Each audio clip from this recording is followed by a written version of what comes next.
ऐन सणासुदीच्या दिवशी तुम्ही जर उशिरा उठलात तर मम्मीच्या शिवाय तुम्ही नक्की खाणार म्हणजे खाणार. तशाच प्रकारे आंघोळ वगैरे करून ब्रश वगैरे करून मी आणि दीदी निघालो गणपती बाप्पाला आणण्यासाठी.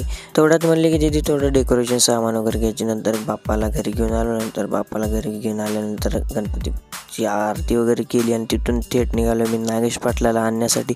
हे नागेश पाटलाचा वाडा बघा कसला नंबर. तब्बल 1 घंट्याच्या प्रवासानंतर पाटलाच्या घरी गेलो तर पाटील म्हणले घरच्या गणपतीची पूजा करू दे नंतर निघूया. नंतर घरच्या गणपतीची पूजा वगैरे झाल्यानंतर निघालो, कारण का आम्हाला गल्लीतल्या गणपतीची वरात काढायची होती. नंतर तिथून फायनली नंतर बाप्पाचं आगमन स्टेजवरती झाल्यानंतर उजव्याने गंध वगैरे लावल्यानंतर प्रत्येकाने सगळ्यांनी गणपतीची आरती वगैरे केली. गणपती बाप्पा मंगल मूर्ती आला रे आला. गल्लीतल्या गणपतीची आरती वगैरे झाल्यानंतर सगळे मित्र परिवार आम्ही निघालो आजोबा गणपतीकडे. नंतर आजोबा गणपतीची आरती वगैरे झाल्यानंतर म्हणले की सगळ्यांना भूक वगैरे लागलं होतं जेवण